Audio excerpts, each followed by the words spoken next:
সব জলাশয়ের জলস্তর না নেমে গেছে, পুকুরও শুকিয়ে গেছে, পোতে জল অনেক নিচে চলে গেছে।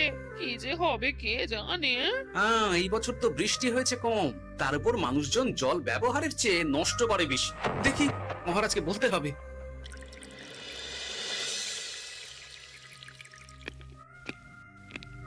এই তো গোপাল এসে গেছে। শুনেছো, রাজ্যের সকল জলাশয়ে শুধু শুনিনি, চাক্ষুষ দেখেছি, আর এর কারণ ও তার সমাধানও ভেবে এসেছি মহারাজ। তুমি কি বলতে চাইছো সেটা বলো না খোলসা করে। মহারাজ, আসন্ন দিনে জলাভাব মেটানোর একটাই উপায়, তা হলো প্রজাদের উপর কর চাপানো। মহারাজ, আমার ঠাকুরদা বলতেন, যা মেলে মূল্য বিনে তার মূল্য কে আর জানে। আমরা যেহেতু জলের মতো এত মূল্যবান সম্পদ বিনামূল্যে পাচ্ছি, তাই একে গুরুত্ব দিতে শিখিনি। সবাই মিলে দেদার জলের অপচয় করছি। আমি এই অপচয়ের বিরুদ্ধে কর বসানোর পরামর্শ দিচ্ছি মহারাজ। জলের জন্য দেবে দাম, ছুটে যাবে কাল ঘাম। হ্যাঁ, যখনই জলের জন্য কর দিতে হবে, তখনই জলের অপচয় বন্ধ হবে। এতে লাভটা কি হবে গোপাল? মানুষ কম জলে কাজ করা শিখে যাবে। ফলে আগামী দিনে যদি জল সম্পদ কমেও যায়, এই কৃষ্ণনগরের প্রজারা আগে থেকেই তার জন্য প্রস্তুত হয়ে যাবেন। কিন্তু আমি আমার প্রজাদের কাছ থেকে জলের দাম নেব গোপাল? না মহারাজ, কর বাবদ যে অর্থ উপার্জন হবে তার সাথে আপনার দান মিলিয়ে রাজ্যের মধ্যে একটা বিরাট কৃত্রিম জলাধার বানানো হবে, বাহ বাহ বাহ! যেখানে বৃষ্টির জল সংরক্ষণ করা যাবে মহারাজ। এতে সারা বছর ধরে আর কোনো জলের অভাব থাকবে না মহারাজ। গোপালের প্রস্তাব বড় ভালো লেগেছে। আগামী দিনে ইতিহাসে এই কর্মযজ্ঞের কথা লেখা থাকবে বলে আমার বিশ্বাস। আর তাই আমি গোপালকে এই মুহূর্তে 50টি স্বর্ণমোহর উপহার দেব বলে ঘোষণা করছি। সাধু সাধু সাধু।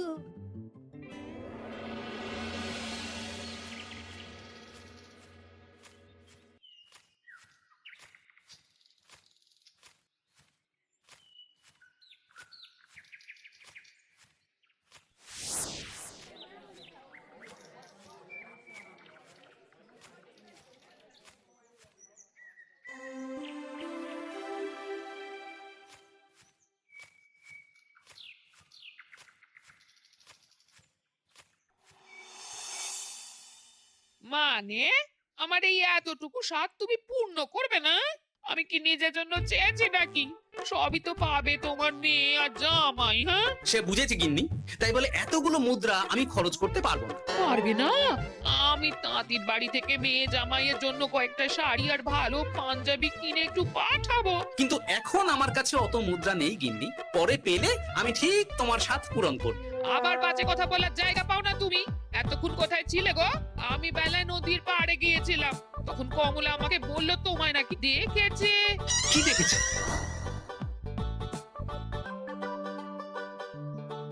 কোথায় গেল? এত বড় মুদ্রা থলে কি হাওয়াতে উবে গেল নাকি? এই রে, এ তো মহা ঝামেলা। কখন কি যে গিন্নিকে খবর দিচ্ছে সেটা টেরও পাইনি। বলি মুখে কুলু পাটলে যে বড়।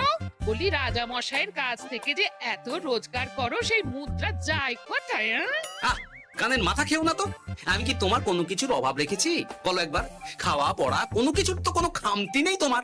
মানছি রাখোনি, কিন্তু তাই বলে আমিও তোমার স্ত্রী, তোমার গিন্নি গো গিন্নি, তাই না? আমার তো জানার অধিকার আছে নাকি যে তোমার উপার্জনের অর্থ করি সব কোথায় যাচ্ছে? জানবে জানবে, সব জানবে। এখন কিছু খেতে দাও দেখি, পেটে ছুঁচোয় ডন বৈঠক মারছে। না, এরপর থেকে আর মহারাজের কাছে উপহার পেলে ওইভাবে খোলা হাটের মধ্যে দিয়ে আসা যাওয়া করা যাবে না।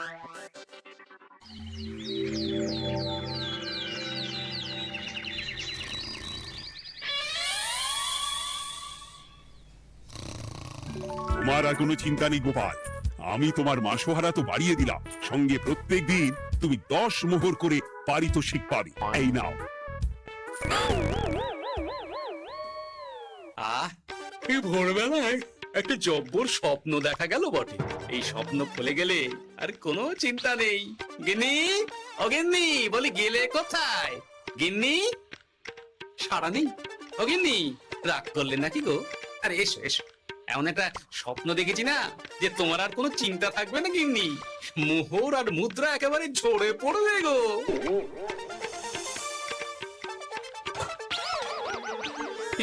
কি সব ফলাহার সাজিয়ে রেখে গেল কোথায় গিন্নি? নিজের বাপের বাড়িতে তো যাবে না, কেউ নেই সেখানে। মেয়ের বাড়ি গেল নাকি? না, মেয়ের বাড়িতে তো গিন্নি যায় না। তাহলে না না, খালি পেটে এত ভাবতে পারছি না। আগে মুখ হাত ধুয়ে এসে কিছু খেয়ে নি, তারপর দেখি গিন্নি কোথায় গেল। না, গিন্নিকে তো কোথাও দেখলাম না। গেল কোথায়? যাকে আগে রাজবাড়িতে তো যাই, ফেরার সময় না হয় আবার খোঁজ নেব, ততক্ষণে ফিরেও আসতে পারে।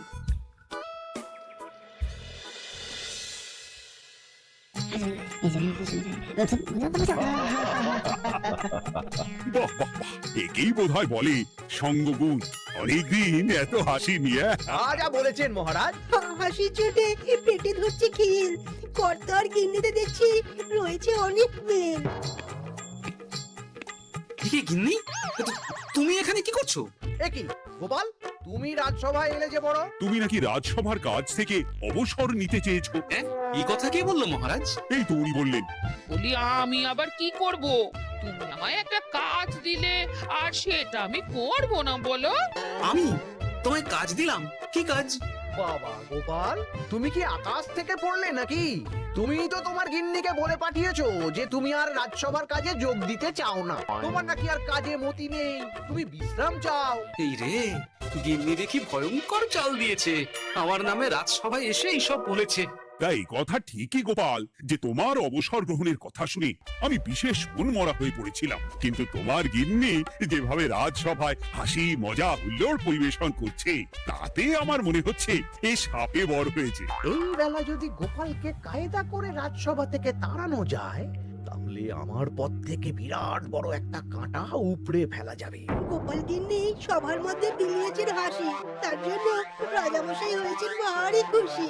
হ্যাঁ গোপাল, তাই আমি ঠিক করেছি তোমার স্থানে আমি তোমার গিন্নিকেই বহাল করব। হ্যাঁ, তোমার সঙ্গে ঘর সংসার করে ওর বুদ্ধি বেশ খোলতাই হয়েছে, সেটা বোঝাই যাচ্ছে। এছাড়াও আমাদের অনেক পরামর্শ দিয়ে সাহায্য করতে পারবে। তাছাড়া উনি মহিলা বলে অন্দরমহলেও যেতে পারবেন। রানীমাও খুশি হবেন বলেই তো আমার বিশ্বাস। কি গোপাল গিন্নি, তোমার এই কাজ করতে কোনো আপত্তি নেই তো? আপত্তি কেন থাকবে মহারাজ? আমি ধন্য আপনি আমায় এত বড় সম্মান দিচ্ছেন বলে। এ তুমি আমার কত বড় সর্বনাশ করলে গিন্নি। তুমি কিনা শেষে আমার চাকরিটাই খেলে। এটা গোপালের জন্য বড় ভালো হলো, তাই না? কোনো কাজ করতে হবে না, কিন্তু রোজগার আগের মতোই থাকবে। অবসর আর উপার্জন একসাথে। না হে গোপাল, তুমি আর এখানে কাঁচুমাচু মুখে দাঁড়িয়ে না থেকে নিজের বিশ্রামে ব্যাঘাত ঘটিও না। আমাকে সবার কাজ শুরু করতে দাও। যথা আজ্ঞা মহারাজ।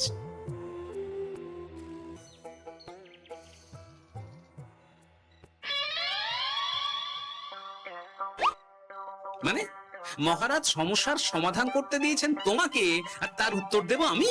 কেন তুমি আমার চাকরি খাবে আর তোমার সেই চাকরি রাখার দায় নেব আমি? হ্যাঁ হ্যাঁ নেবে। মানে কাল রাজসভায় মহারাজের সমস্যার সমাধান করব, সেই মতো কথা দিয়ে এসেছি। হ্যাঁ, আগাম 10টা মুদ্রাও বাগিয়ে এনেছি। তার থেকে তোমায় একটা মুদ্রা দিলাম। এখন মানে আমাকে উত্তর বলে দেবে, না হলে আমি কেন দেব? আমি পাবো একটা মুদ্রা, আর তুমি আমার কাছে উত্তর জেনে নিয়ে সেটাই বলে পাবে 9 মুদ্রা। কিছুতেই না। বলবে না? না। তাহলে ভালো করে শুনে রাখো, আজ থেকে ঘরের উনুনে হাঁড়ি চড়বে না। চাকরি তো খুইয়েইছ, এবার না খেয়ে প্রাণটা খোয়ানোর জন্য তৈরি হয়ে যাও। হ্যাঁ, ওরে বাবা, এমন কথা কেন বলছো গো গিন্নি? তুমি তো জানো যে খিদে একদম সহ্য করতে পারি না। এখন যদি তুমি এইসব বলো, তাহলে আমার রক্ষে নেই গো। বেশ, তাহলে আমি যা জানতে চাইছি শ্বশুর শ্বশুর করে বলে ফেলো দেখি। এ আমি কি শাঁখের করাতে পড়লাম রে বাবা। ঠাকুর, এত দুর্ভোগ লেখা ছিল। ঘরে বাইরে সব জায়গায় এত হেনস্থা যে সহ্য করা যায় না ঠাকুর। একেই তো বলে গো গিন্নি, মেঘ না চাইতেই জল।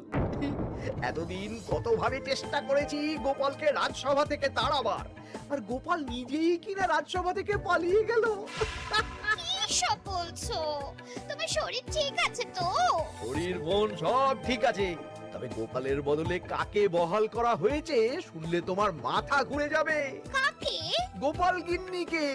আমার কিন্তু বিষয়টা খুব একটা সরল ঠেকছে না গো। গোপাল ভাঁড়ের বুদ্ধি তো আর যে সে বুদ্ধি নয়। উনি যাই করেন খুব ভেবে চিন্তে করেন, এর পেছনে আবার কোনো মতলব নেই তো। এটা তুমি মন্দ বলনি গিন্নি। গোপালকে নিয়ে সত্যিই কোনো বিশ্বাস নেই।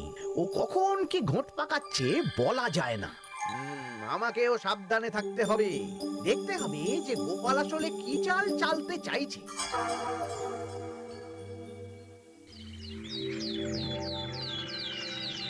হ্যাঁ গোপাল গিন্নি, এই একটাই প্রশ্ন আমায় সারা রাত ধরে জাগিয়ে রেখেছে। মানুষ মরে ভূত হয়, ভূত কি মরে? তাহলে ভূত মরলে কি হয়? মানে মহারাজ, এই প্রশ্নের উত্তর আমার আজকে দিতে ইচ্ছে করছে না। হ্যাঁ, আমি না হয় আপনাকে আগামীকাল এই প্রশ্নের উত্তর দেব, ঠিক আছে? হ্যাঁ, গাছ থেকে পড়ে গেলে জাপটে ধরে ডালকে। আজকের প্রশ্নের উত্তর উনি দেবেন কালকে। না হে গোপাল গিন্নি, তা হয় না।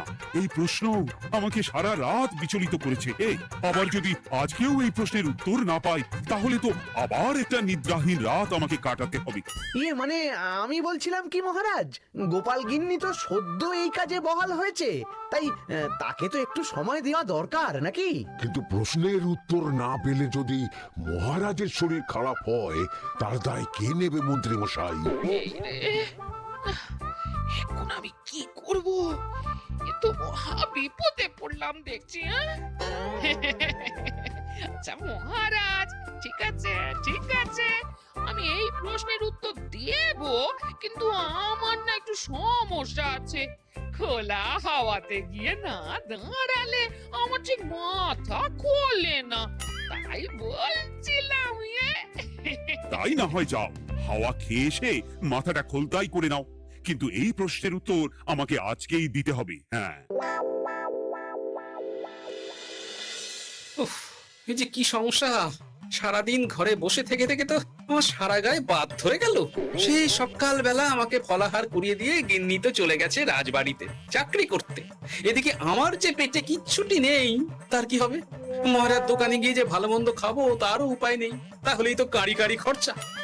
না, একবার দেখি তো উনুন ধরিয়ে অন্তত ভাতটা চাপাতে পারি কিনা। তাহলে গিন্নির ওই হাঁড়ি না চড়ার হুমকির হাত থেকে অন্তত বাঁচা যাবে।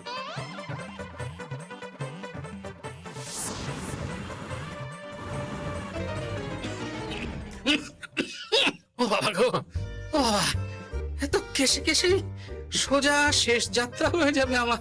না, এর চেয়ে না খেয়ে মরাও ঢের ভালো। দেখি তুমি বাড়িতে কেন? এত হাঁপাচ্ছ কেন? সাড়ে তাড়া করেছে নাকি? আরে না গো, মানুষ মরে ভূত হয়, ভূত কি মরে? তাহলে ভূত মরলে কি হয়? খোলা হাওয়াতে গিয়ে না দাঁড়ালে আমার ঠিক মাথা খোলে না। ও, এই হলো ব্যাপার।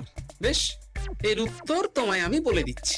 ভূত মরে প্রথমে এক ঝুড়ি অন্ধকার হয়, সেই অন্ধকার হাওয়াতে উড়ে বেড়ায়। এক সময় সেই অন্ধকার পাতলা হতে হতে কুয়াশার মতো হয়ে যায়। ব্যাস, মিটে গেল। ব্যাস, মিটে গেল। যদি রাজা মশাই এই কথা বিশ্বাস না করেন, তুমি হলপ করে বলবে আপনি যখন মরবেন একদম মিলিয়ে নেবেন মহারাজ। এর চেয়ে এক পা এদিক ওদিক হয় না জানো। হ্যাঁ, এই না হলে তুমি গোপাল ভাঁড়। বুঝেছো তাহলে? এই তুমি চিন্তা করো না, রাজবাড়ি থেকে ফেরার সময় আমি তোমার জন্য অনেক অনেক বাজার করে আনবো, ঠিক আছে? এই আমি যাই। এ তো ভারী মজা হলো। মহারাজ তক্ষুনি প্রশ্নের উত্তর চাইলে গিন্নি এইভাবে সেই রাজবাড়ি থেকে দুধ দাঁড়িয়ে ছুটে আসছে উত্তর জানতে। আমাকে তুমি একটা চাল দিয়ে কুপকাত করেছো তো গিন্নি। এইবার বুঝবে কত ধানে কত চাল।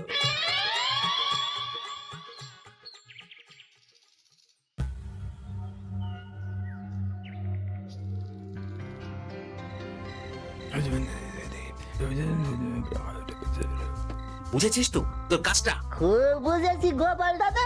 নেই, এবার লেগে পড় দেখি।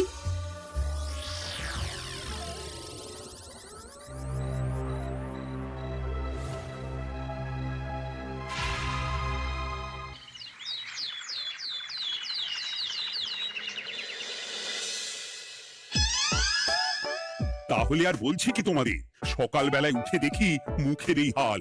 এই কাণ্ড কি করে হলো মহারাজ? আহ, তার আমি কি জানি। আমি সকালে উঠে আয়নায় নিজেকে এই অবস্থায় দেখে খুব চিন্তায় রয়েছি। গোপাল গিন্নি, আগে মহারাজ, গোপাল থাকলে যে কাজ করতো সেটা তো তোমাকেই করতে হবে, বলতে হবে এর সমাধান কি। হ্যাঁ মানে মানে আমি হ্যাঁ হ্যাঁ, আমার মনে আছে। তোমার তো আবার হাওয়া না খেলে চলে না। যাও যাও, তাড়াতাড়ি হাওয়া খেয়ে এর উত্তর নিয়ে এসো।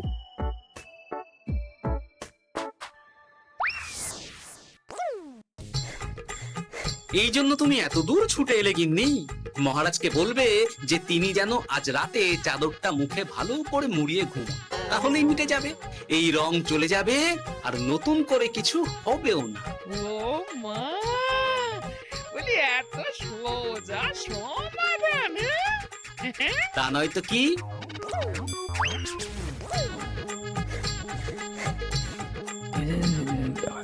কাল সারা রাত আকাশে একবার দেখলাম চাঁদ উঠেছে, আর একবার দেখলাম ঘোর অমাবস্যা। এর কারণ কি? একই রাতে দুই তিথি হয় কি করে? মানে আর একটা সমস্যা, হ্যাঁ, এটা আগে বললেই তো হতো মহারাজ।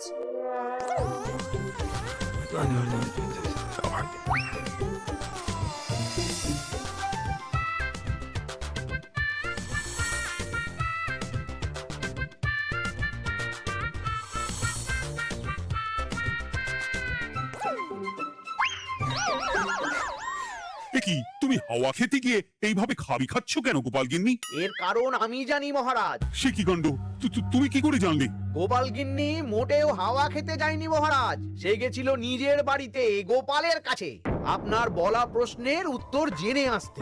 মানে গোপাল গিন্নি তার মানে আমাকে ঠকিয়েছে? তা জানি না মহারাজ, তবে আমার মনে হয় এর পেছনে গোপালের কোনো গভীর ষড়যন্ত্র আছে, না হলে সে এমনটা করবে কেন?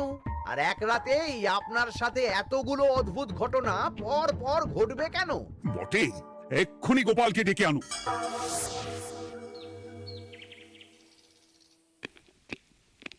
না মহারাজ, আমি সত্যি অবসর চেয়েছিলাম, আর তাই আমার গিন্নি আপনার কাছে এসে বলেছিল। ওর কোনো দোষ নেই মহারাজ। না মহারাজ, আমি মিথ্যে কথা বলেছি। হ্যাঁ, উনি আপনার কাছ থেকে পাওয়া সোনার মোহর নিয়ে বাড়ি যান না, তাই আমি ওকে সাহেস্তা করতে এই ফন্দি করেছিলাম। আসলে মহারাজ, আমি আপনার কাছ থেকে পাওয়া সোনার মোহর জল প্রকল্পের কাজে লাগাবো বলে কিছু জনকে নিয়ে একটা দল গঠন করতে গিয়েছিলাম, আর তাদের কাছেই ওগুলো রেখে এসেছি।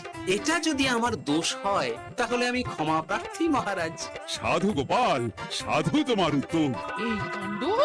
আর এদিকে রাজবাড়ি থেকে বাড়ি, আর বাড়ি থেকে রাজবাড়ি করতে করতে আমার প্রাণ ওষ্ঠাগত হয়ে গেছে মহারাজ। ওহ, আমার ঘাট হয়েছে, আপনি আমায় ক্ষমা করে দিন মহারাজ। হুম, এইবার মজার টের পেয়েছ তো গিন্নি? আপনি আপনার আদরের গোপাল ভাঁড়কেই তার চাকরি ফিরিয়ে দিন মহারাজ। আমি যাই আমার হেসেল সামলাতে। গেলে পচা খুব ভালো করেছে বলতে হবে।